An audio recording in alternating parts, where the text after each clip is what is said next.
I don't care about your dreams, your history, or your tears.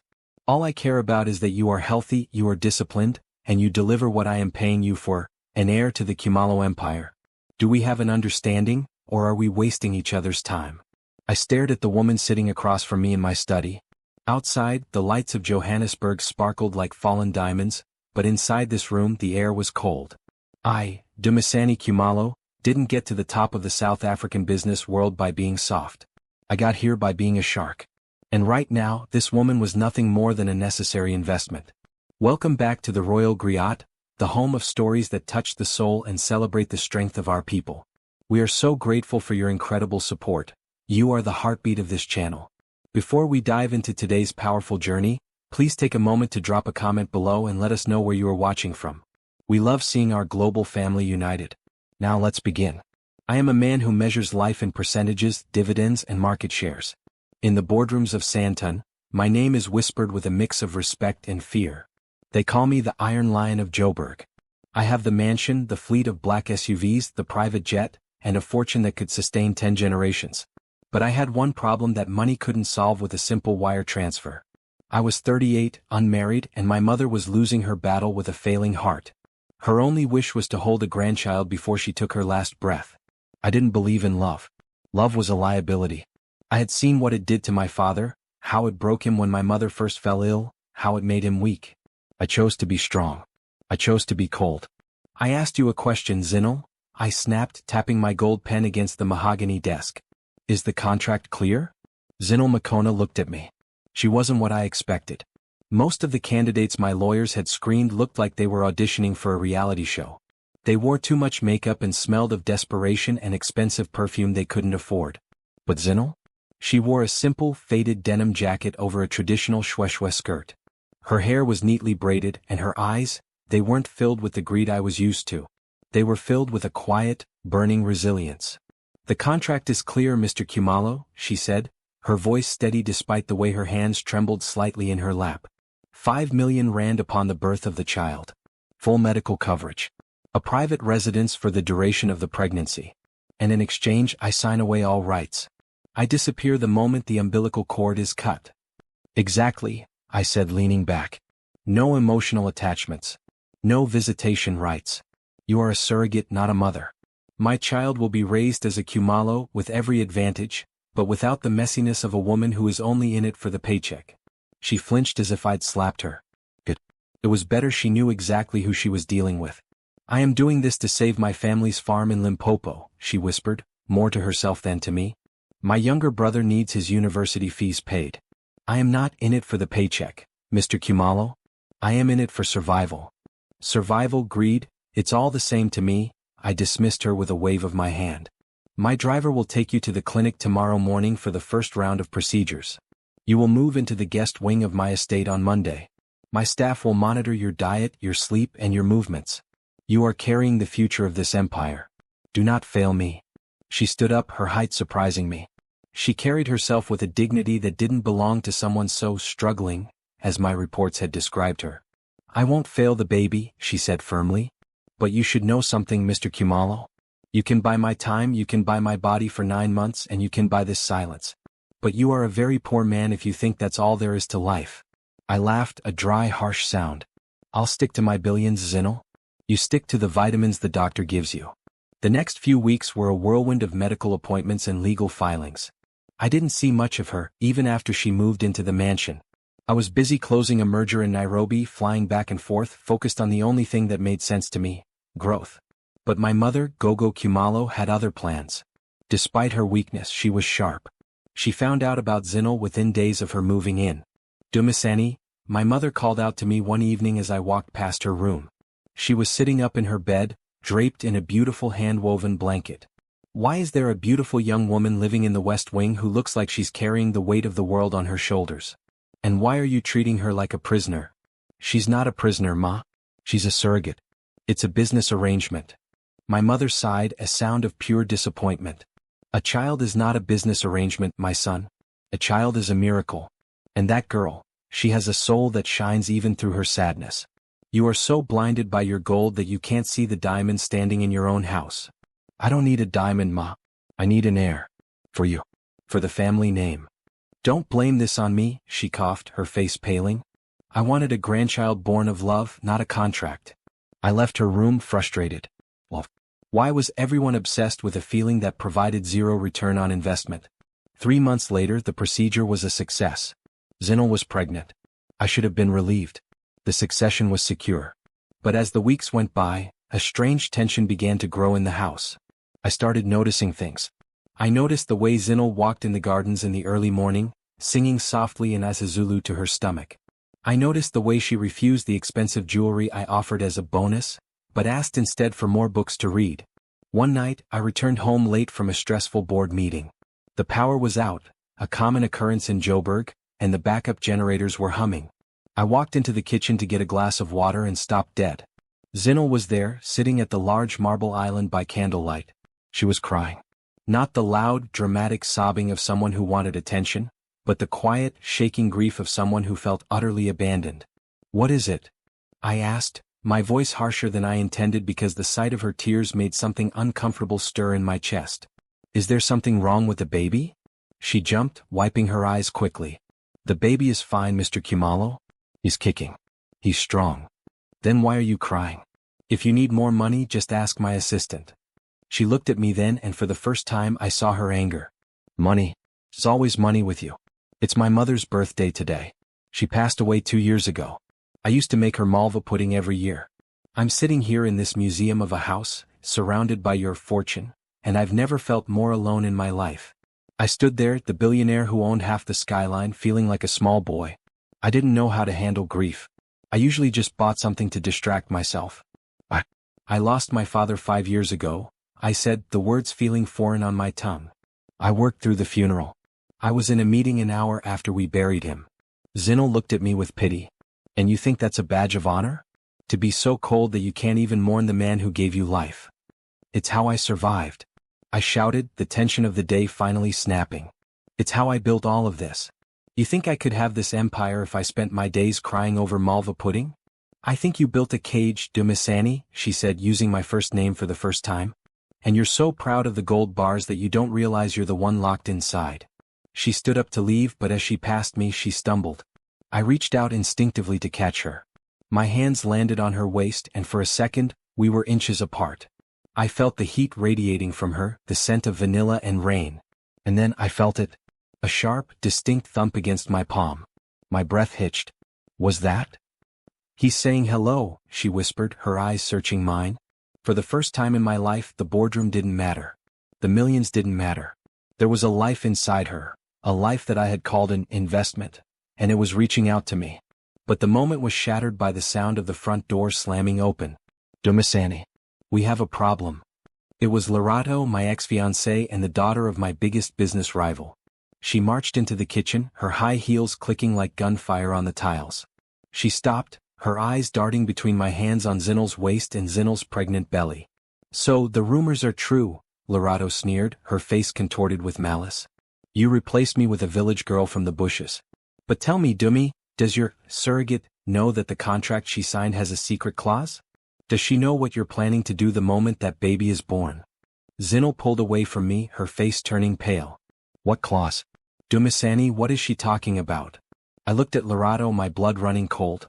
I had forgotten about the legal contingency my lawyers had slipped into the final draft. A clause I had signed without a second thought months ago. "Tell her, Dumi," Lerato hissed.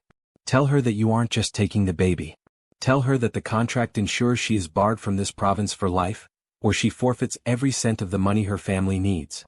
Zinhle's eyes filled with a new kind of horror. She looked at me, waiting for me to deny it. I opened my mouth, but the words wouldn't come. "Is it true?" she whispered, her voice breaking. "Am I just a ghost to you?" Before I could answer, a loud crash echoed from upstairs, the sound of my mother's heart monitor flatlining. "Code blue. Get the crash cart. Move." The command screamed through the hallways of my mansion, shattering the silence of the night. In an instant, the kitchen was no longer a place of cold confrontations and bitter revelations. It became a war zone. My private medical team, who I paid a fortune to be on standby 24 hours a day for my mother, swarmed past us. I stood frozen, my heart hammering against my ribs like a trapped bird. Zinhle was the first to move. Despite the shock of Lerato's words, Despite the betrayal etched into her face, she didn't hesitate. She raced up the stairs toward my mother's room, her hand protecting her belly as she ran. I followed, my legs feeling like lead, while Lerato lingered behind, her face twisted in a mask of calculated indifference. "Dumisani, don't be a fool," Lerato called out from the bottom of the stairs. "The woman is dying. Focus on the empire. Focus on the PR disaster this girl is going to cause." I ignored her. For the first time in my life, the Khumalo fortune felt like nothing but a pile of cold, useless metal. I burst into my mother's suite. The air was thick with the smell of antiseptic and the rhythmic, terrifying beep-beep-beep of the machines trying to jumpstart a heart that had given too much of itself to the world. Ma, stay with me." I grabbed her hand. It was ice cold. Zinhle was on the other side of the bed. She wasn't crying anymore. She was whispering.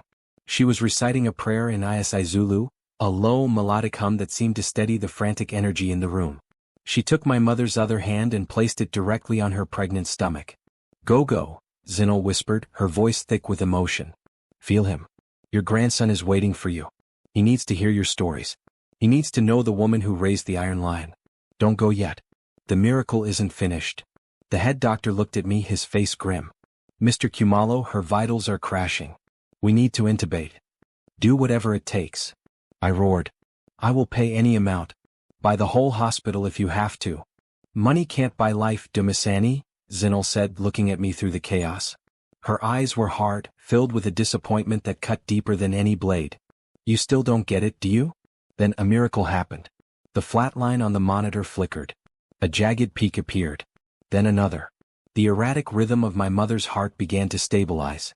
She gasped, her eyes fluttering open for a brief second.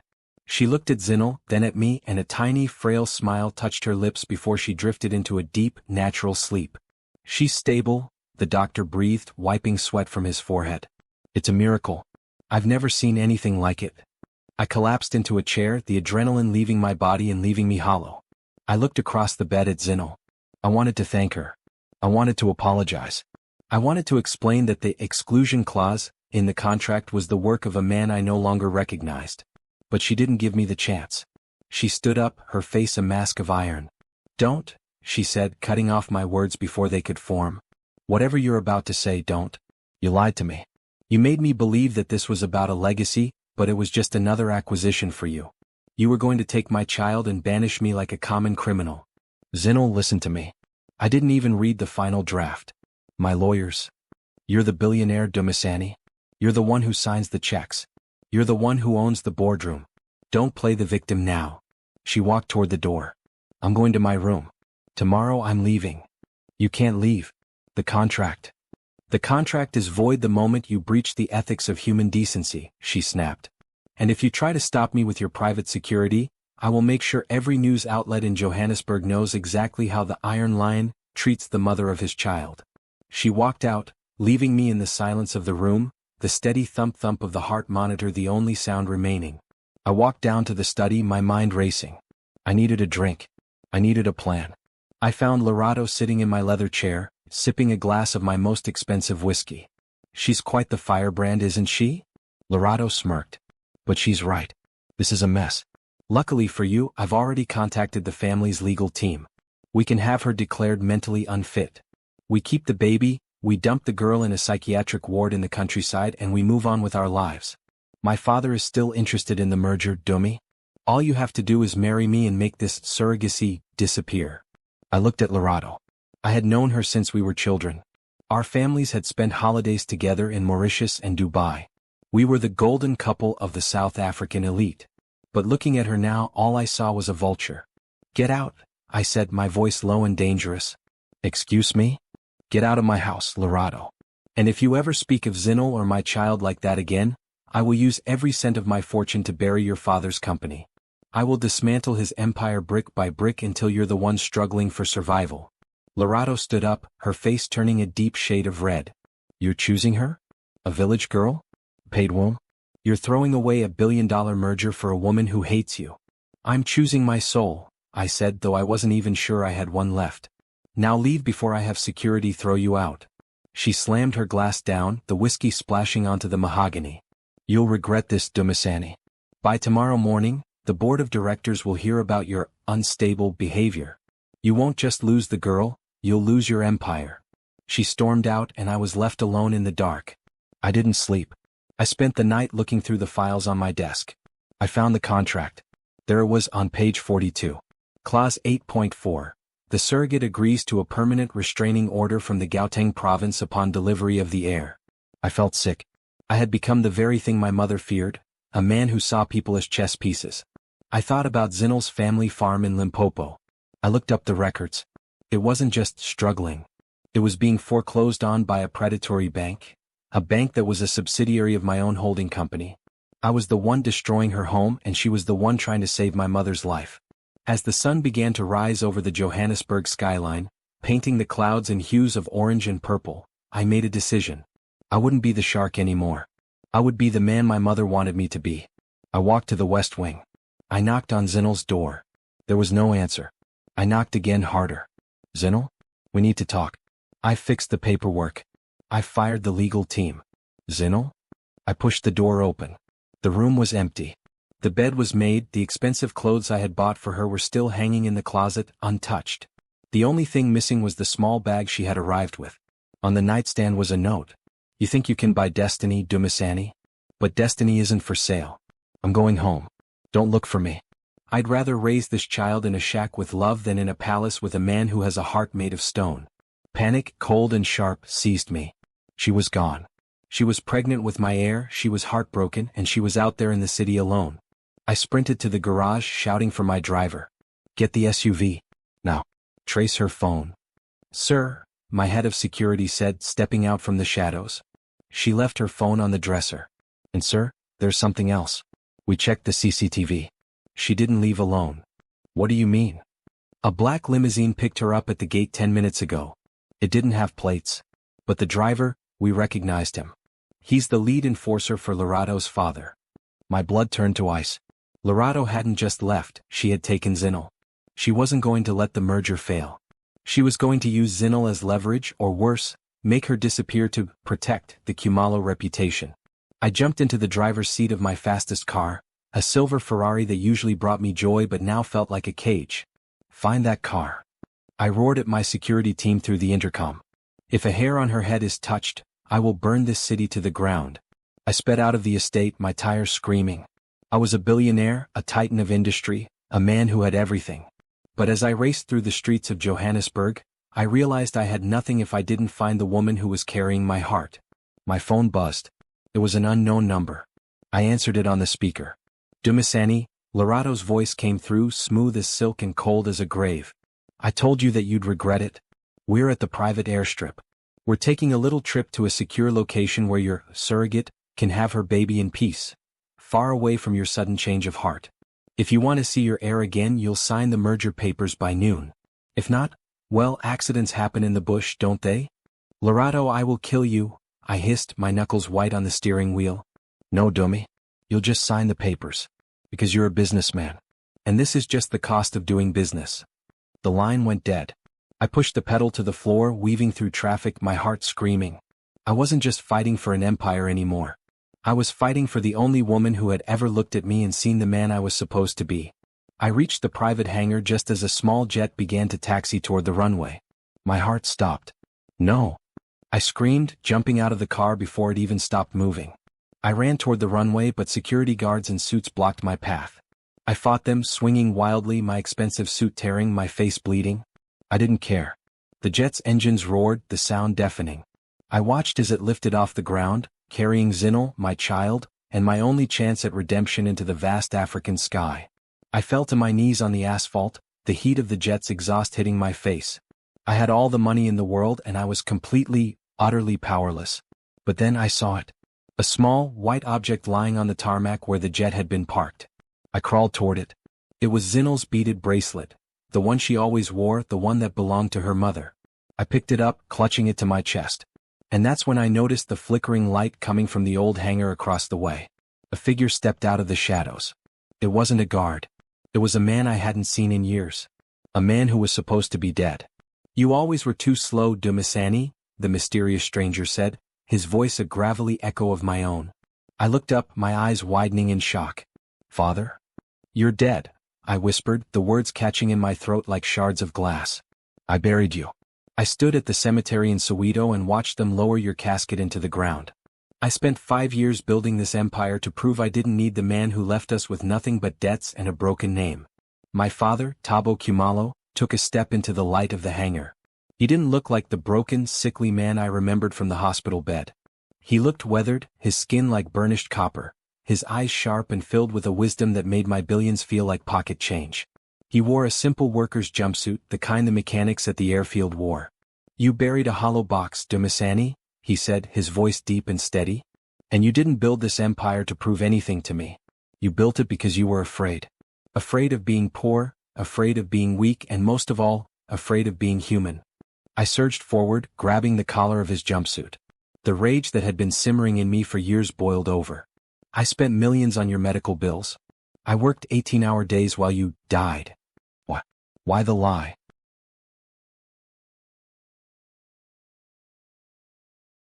Because the sharks were circling my son, he said, not even flinching at my grip. The same sharks you now call your peers. Lerado's father, the banks, the boardrooms, they were going to strip everything from us.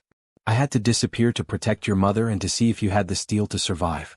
But I didn't expect you to turn into the very monsters we were running from. I let go of him, stumbling back. The roar of the jet that had just taken off was a fading echo in the sky. It doesn't matter. They have Zinhle. They have my child. Lerado is taking them to a secure location. If I don't sign that merger, I'll never see them again. My father laughed, a low rumbling sound that filled the empty hangar. You really think I'd let them take my grandchild on a plane? Look at the runway, Dumisani. Look at the tail number of that jet. I squinted through the darkness at the retreating lights. The tail number was ZSLRT. Lerado's private jet.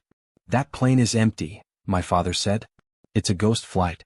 Lerado is smart, but she's arrogant. She thinks she can distract you with a loud noise while she moves the real prize by road. They didn't go to the sky. They went to the shadows. Where? I demanded, my heart racing. Where is she, Baba?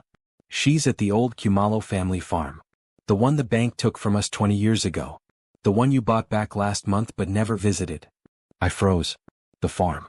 I had bought it as a tax write-off, a piece of land in the Magaliesburg mountains that I intended to turn into a luxury resort. I hadn't even looked at the photos. To me it was just a line on a balance sheet. Lerado's father has been using it as a private retreat for years, my father continued. They think you're too busy looking at the stars to notice what's happening on the ground. But I've been there. I've been the mysterious stranger, watching over Zinhle since she arrived at your mansion. I'm the one who suggested her to the agency, Dumisani. I knew you'd never choose a woman who could actually reach your heart unless she was contractually obligated to be there. The realization hit me like a physical blow. My father hadn't just faked his death. He had been orchestrating my redemption from the shadows. He had seen the Iron Lion, and decided the only way to tame him was with a woman who had the one thing I couldn't buy, integrity. We have to go, I said, turning toward my car. If they hurt her. They won't hurt the baby, my father said, walking beside me with a surprising agility. The baby is the key to the merger. But Zinhle? To them she is disposable. Struggling girl with no family to miss her. They don't know that she has the entire Khumalo bloodline standing behind her now. We piled into the SUV. My father took the wheel, and for the first time in my adult life I sat in the passenger seat. I watched the lights of Johannesburg fade behind us as we headed toward the dark silhouette of the mountains. The silence in the car was heavy with the things we hadn't said for 5 years. I looked at the beaded bracelet in my hand, Zinhle's connection to her mother.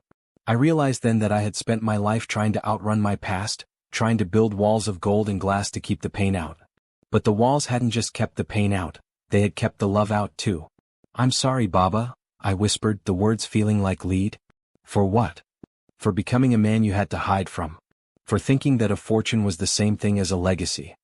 My father didn't look at me, but I saw his grip on the steering wheel soften. The Iron Lion was a masked Dumisani. I knew the boy who used to share his lunch with the street dogs in Soweto was still in there somewhere. It just took a miracle named Zinhle to bring him out. As we wound through the dark mountain passes, my phone chirped. It was a video message from Lerado. I opened it, my breath hitching. The video showed a dimly lit room with stone walls, the old farmhouse. Zinhle was tied to a wooden chair. Her face was smudged with dirt, but her eyes were defiant. She looked directly into the camera. Don't do it, Dumisani, she screamed. Don't sign anything. They're cowards. A hand reached out and slapped her across the face. I roared in frustration, hitting the dashboard. Tick-tock, Dumi, Lorado's voice came from behind the camera. The sun rises in 4 hours. If the merger papers aren't signed and scanned to my father's lawyers by then, the girl goes for a long walk in the mountains. And don't worry about the baby. We've already found a much more cooperative nurse for the Khumalo heir. The video ended. They're going to kill her, I choked out. Baba, they're going to kill the woman I love. The word love hung in the air, vibrating with a truth I had denied for months. I didn't just want an heir. I didn't just want a surrogate. I wanted Zinhle. I wanted her songs in the garden, her sharp tongue in the kitchen, her resilience in my life. I wanted a second chance at being a person. Trust is a fragile thing, my son, my father said, his voice hardening. But destiny is stronger. We're almost there. We turned off the main road onto a dirt track I vaguely remembered from my childhood. The tall grass brushed against the sides of the SUV. In the distance, I saw the flickering yellow lights of the farmhouse. We can't just drive in, I said. They'll have guards. They'll use her as a shield. I didn't come alone, my father said. From the shadows of the trees, other vehicles began to appear. Not black SUVs or limousines, but old, battered pickup trucks and taxis. Men stepped out. Men from the old neighborhood, men my father had helped over the years, men who knew the meaning of loyalty. You built an empire of employees, my father said, stopping the car. I built a community of brothers. Now let's go get your family. We moved through the bush with the silence of predators. The air was cool and smelled of wild sage and damp earth. I felt a sense of clarity I hadn't felt in years. My fortune couldn't help me here. My board of directors couldn't vote on this. It was just a man, his father, and the truth. We reached the perimeter of the farmhouse. 2 guards stood by the entrance, smoking and laughing. They were city boys, out of their element in the dark silence of the Magaliesburg. I'll take the left, I whispered. I taught you better than that, my father replied. We don't use violence unless there's no other way. Watch. He picked up a stone and threw it into the brush. The guards jumped, their flashlights cutting through the dark. As they moved to investigate, my father's friends moved in from the sides, silent and efficient. Within seconds the guards were gagged and bound, not a shot fired, not a drop of blood spilled. I ran toward the back door of the house. I could hear Lorado's voice inside, shrill and panicked. Where are they? Why isn't he answering his phone? He should have signed by now. I kicked the door open. The room was exactly as it had been in the video. Zinhle was still tied to the chair, but when she saw me, her eyes lit up with a flame that could have scorched the earth. Dumisani. Lorado spun around, a silver pistol in her hand. She looked disheveled, her expensive silk dress torn at the hem. Stay back. I mean it, Dumi. I'll do it. I'll end this whole charade right now. I stopped, my hands raised. It's over, Lorado. My father is here. The police are on their way. The merger is dead. You've lost.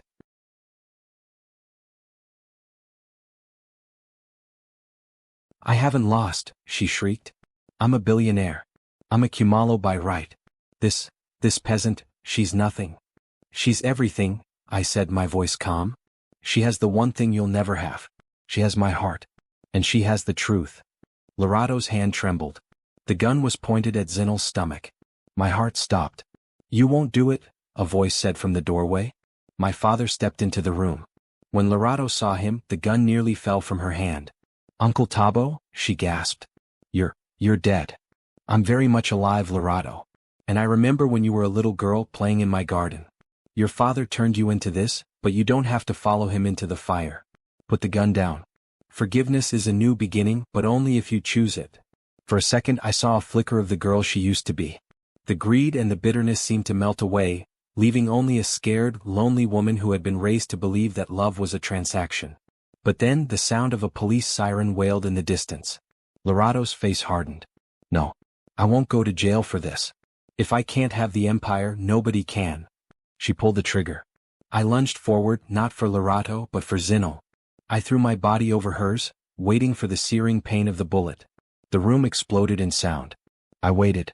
1 second. The pain didn't come. I looked up.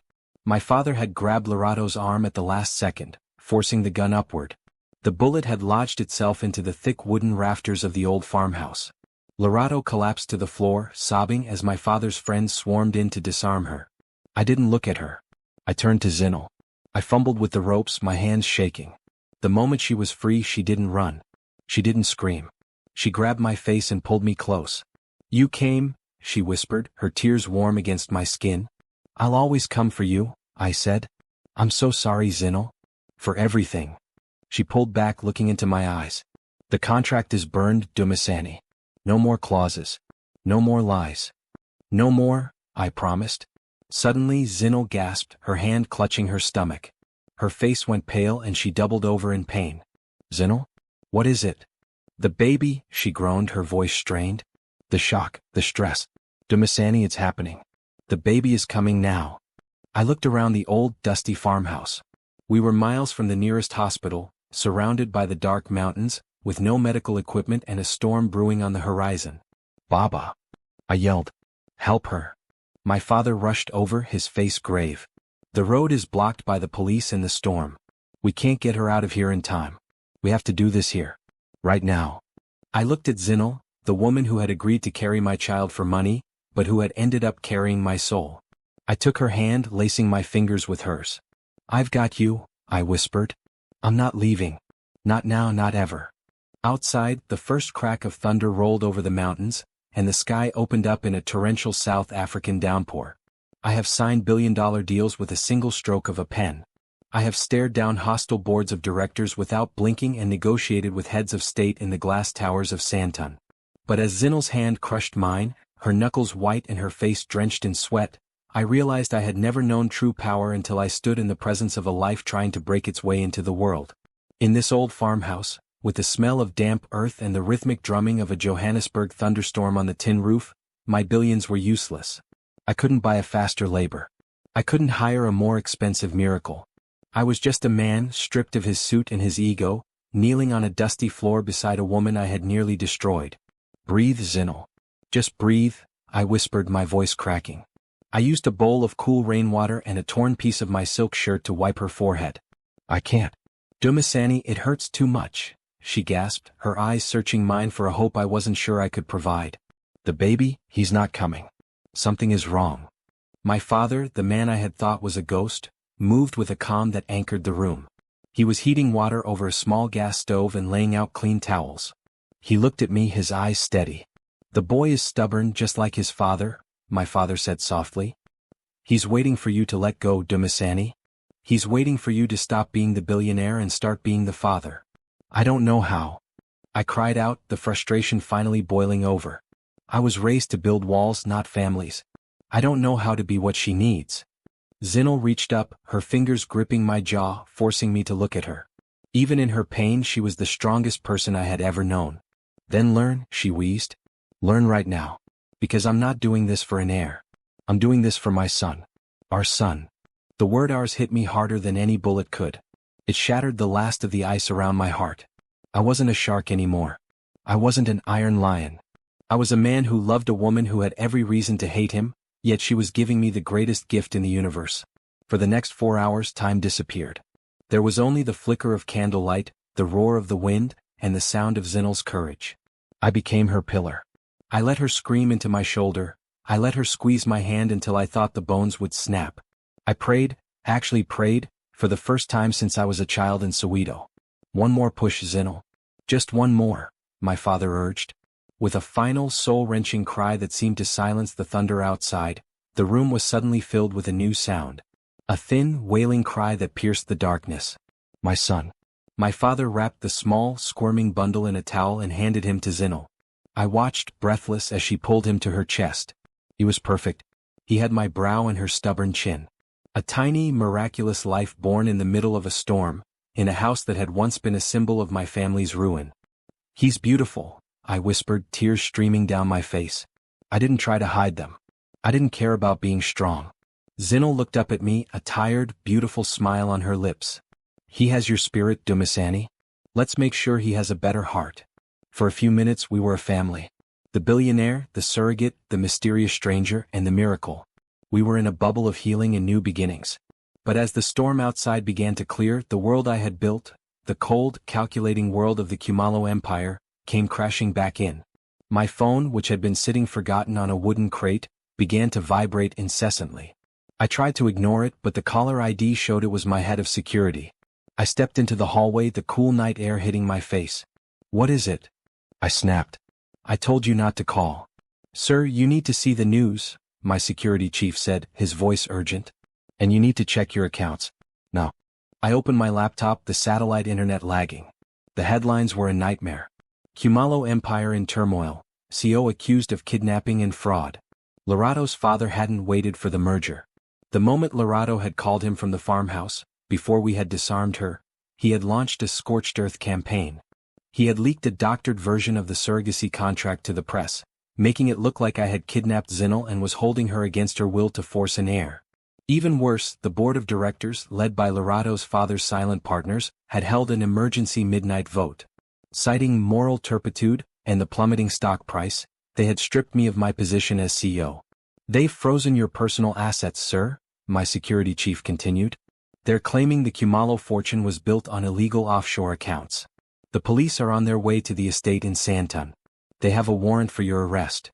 I leaned against the stone wall of the farmhouse, the weight of the news crashing down on me. In the span of a single night, I had gained a son and lost a kingdom. I was no longer the billionaire. I was a man with a criminal record, a frozen bank account, and a family that was currently hiding in a mountain shack. "Dumisani?" I turned to see my father standing in the doorway. He had heard the conversation. He didn't look worried. He looked peaceful. "They took it all, Baba," I said, my voice hollow. "The mansion, the jet, the fortune. I'm a struggling man now. Just like Zinhle was when she walked into my office." My father walked over and put a hand on my shoulder. "You aren't losing anything that ever truly belonged to you, my son. The fortune is just paper and ink. An empire is just stone and glass. You have your life. You have your son. And you have the truth. But the police? Lerado's father has the best lawyers in the country. He'll make the kidnapping charges stick. He'll take the baby away from us, claiming I'm an unfit father." "Not if we fight," a voice said from the bedroom. Zinhle was sitting up, the baby cradled in her arm. She looked pale, but her eyes were like flint. She had heard everything. "I won't let them take him," she said firmly. "And I won't let them lie about you. I'm the victim in their story, right? Well, let them see what happens when the victim speaks the truth. Zinhle, you're exhausted. You just gave birth. You need a hospital." "I need justice," she corrected me. "Dumisani, you spent your life building a fortune to protect yourself. Now let's use the truth to protect our family. Call the news stations. Call the ones they haven't bought yet. Tell them the Iron Lion has a story to tell." I looked at her and then at my father. I realized that for years, I had been playing a game where the rules were written by men like Lerado's father. But I wasn't that man anymore. "I have one more card to play," I said, a slow realization dawning on me. "The secret admirer account." My father raised an eyebrow. "You kept it?" "I never touched it," I said. "Years ago, when I first started the company, I had set aside a small percentage of every deal into an anonymous trust. It was meant to be a safety net for my mother if I ever failed. Because it was tied to a shell company in a different jurisdiction, not even the Khumalo board knew it existed. It wasn't billions, but it was enough. Enough to hire the best investigators. Enough to fight back.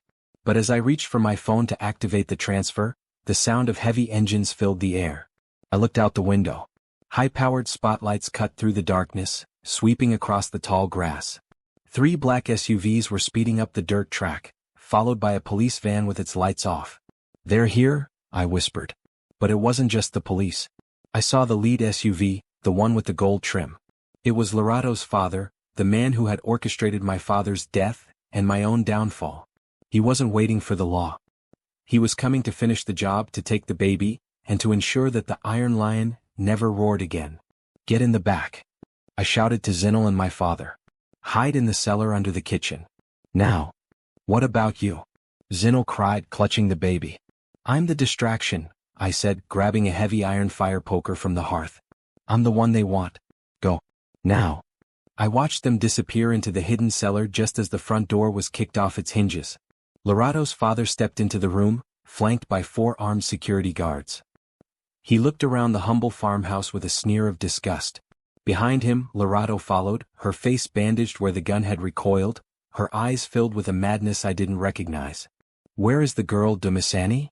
Lorado's father asked, his voice smooth and deadly. Give us the baby, sign the confession that you kidnapped her, and I might let you live long enough to watch me run your company into the ground. I stood my ground, my heart thumping against my ribs. I had no fortune. I had no guards. I had nothing but the truth and the weight of the iron in my hand. You're too late, I said, a cold smile touching my lips. The miracle has already happened. And you? You're just a ghost in a suit. Lorado's father nodded to his guards. Search the house. Kill him if he moves. Find that child. As the guards moved toward me, a sudden blinding light filled the room from the windows. The sound of a massive helicopter hovered directly over the roof, the downwash shaking the very foundations of the farmhouse. A voice boomed from a megaphone outside. This is the South African Special Task Force. Drop your weapons and step away from Mr. Khumalo. We have a warrant for the arrest of Lorado and her father for conspiracy, kidnapping, and attempted murder. I stared in shock. I hadn't called the police. I looked toward the cellar door. My father's head popped up, a small satellite-linked tablet in his hand. You aren't the only one with a secret account, Dumisani, he winked. And I've been recording everything since we walked into this house. The world isn't just watching the news, they're watching a live stream. But as the police swarmed the building, Lorado screamed. In her desperation, she didn't run for the door. She ran for the kitchen, grabbing a canister of gasoline she had brought with her. If I can't have the legacy, nobody can, she shrieked, striking a lighter. No. I lunged for her, but I was too far. The flames erupted in an instant, catching the dry wooden floorboards. The fire raced toward the cellar door, the only exit for Zinhle and my newborn son. The roar of the fire was a hungry beast, devouring the dry timber of the farmhouse where my ancestors had once dreamed of a better life. Smoke, thick and black as the lies I had lived by, filled the room in seconds. I couldn't see Lorado. I couldn't see the guards. I could only see the path to the cellar door, and it was a wall of orange flame. Zinhle. Baba. I screamed, my lungs burning with every breath. I didn't think about my suit. I didn't think about the millions of rand that were being drained from my accounts at that very moment. I grabbed the heavy wool blanket my mother had given Zinhle, the one she had used to protect the baby, and doused it with the remaining water from the basin. I threw it over my head and shoulders and dove into the heat. It felt like walking into the sun. The skin on my hands blistered, and the air was so hot it felt like swallowing needles. I reached the cellar handle. It was searing metal. I didn't care. I gripped it, the smell of my own burnt flesh hitting me, and yanked. The wood groaned and gave way. Dumisani. Zinhle's voice came from below, choked with coughs. I reached down into the darkness and pulled her up first. She was clutching the baby to her chest, her body curled around him like a shield. I passed them to my father, who had appeared through the smoke like a guardian spirit, his face soot-streaked but calm. Get them out. I coughed, pushing them toward the broken back door. Go. Now. Not without you. Zinhle cried, her eyes wide with terror. Go. I'm right behind you. I watched them disappear into the cool night air of the mountains. I turned to follow, but a hand grabbed my ankle. I fell hard against the charred floor. I looked back. It was Lorado. She was trapped under a fallen rafter, her silk dress smoldering. The madness had left her eyes, replaced by a raw, naked fear. Dumi, please, she whimpered. Don't leave me here. Don't let me die like this. The iron lion in me, the man I used to be, wanted to leave her. She had tried to kill my child. She had tried to destroy my life. Leaving her to the flames would have been easy. It would have been business. But I looked at the doorway where Zinhle had just stood. I thought about the man Zinhle saw when she looked at me. I thought about the miracle I had just held in my arms. I'm not like you, Lorado, I said, my voice rasping. I used the iron poker to pry the heavy beam off her legs. It took every ounce of strength I had left. I hauled her up, throwing her arm over my shoulder, and dragged her toward the exit. We tumbled out onto the wet grass just as the roof of the farmhouse collapsed in a shower of sparks. The scene outside was a chaotic symphony of blue and red lights. The special task force had Lorado's father pinned against the side of a black SUV. He was shouting about his connections, his lawyers, and his power. But nobody was listening. A young officer walked up to him, holding a tablet. Mr. Mallon, you might want to save your breath. The entire country just watched you admit to kidnapping and conspiracy on a live stream with over 2 million viewers. Your connections are currently busy deleting your number from their phones. Poetic justice is a quiet thing. It doesn't need a boardroom or a contract. It only needs the truth. I collapsed onto the grass, gasping for the cold mountain air. Zinhle was there in an instant, kneeling beside me, her hands trembling as she touched my face. My father stood over us, the baby held safely in his arms, looking out at the sunrise that was finally breaking over the peaks of the Magaliesburg. "You saved her," Zinhle whispered, looking at Lorado, who was being loaded into an ambulance in handcuffs. "After everything she did, you saved her." "I didn't save her for her," I said, taking Zinhle's hand. "I saved her for me. I didn't want to carry any more darkness into our future." The next few months were a whirlwind, but of a different kind. The Iron Lion didn't return to the glass towers of Sandton. Instead, the story of what happened at the farmhouse went viral across the world. The women of South Africa, the mothers and grandmothers who understood the value of a child, rallied behind Zinhle. The board of directors, terrified of the public backlash and the evidence my father had gathered, begged me to return as CEO. They offered me a doubled salary and more shares. I turned them down. I used the secret admirer account to buy back the family farm, not as a resort, but as a working farm and a sanctuary for women who had been exploited. I renamed it Zinhle's Hope. We moved out of the mansion. We didn't need 40 rooms and a private jet. We needed the smell of the earth, the sound of the wind through the trees, and the warmth of a home built on honesty. It was a Saturday morning, 6 months after that fateful night. The Johannesburg sun was warm on my back as I stood on the porch of the newly rebuilt farmhouse. My mother, Gogo Khumalo, was sitting in a rocking chair, her health miraculously restored by the presence of her grandson. She was humming the same song Zinhle used to sing in the garden. My father was out in the fields, teaching a group of young men how to till the soil. He had finally come home, his death, a distant memory replaced by the reality of a man who was proud of his son. I felt a pair of arms wrap around my waist. I didn't need to turn around to know it was Zinhle. "The lawyer called," she said softly, resting her head against my shoulder. "The final settlement from the Malin estate has been cleared. Every cent is going into the university fund for the children in Limpopo. Your brother's fees are paid for life." "Good," I said, turning to face her. She looked radiant. She wasn't wearing the expensive clothes I had once bought to brand her. She was wearing a simple cotton dress, her hair natural, her eyes sparkling with a peace that no amount of money could ever purchase. "Dumisani?" "Yes, my love." "You never told me. Why did you call that secret account the secret admirer?" I smiled, pulling her closer. "Because even when I was the coldest man in the city, there was a part of me that was waiting for someone to admire the man I was supposed to be. I was waiting for you, Zinhle.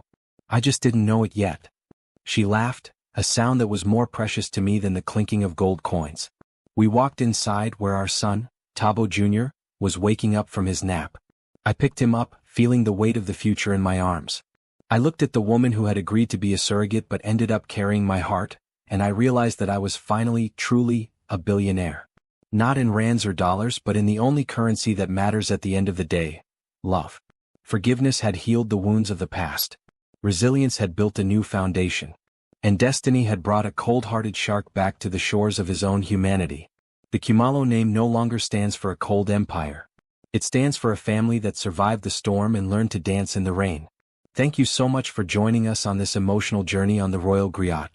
This story reminds us that no matter how much wealth we accumulate, our true value lies in how we treat those around us and the love we leave behind. Don't forget to like, subscribe, and turn on notifications for more gripping stories like this. We release new African dramas every week that you won't want to miss. What do you think happens next for Dumisani and Zinhle? Should they expand the farm or stay in their peaceful sanctuary? Comment below. We love reading your thoughts and theories.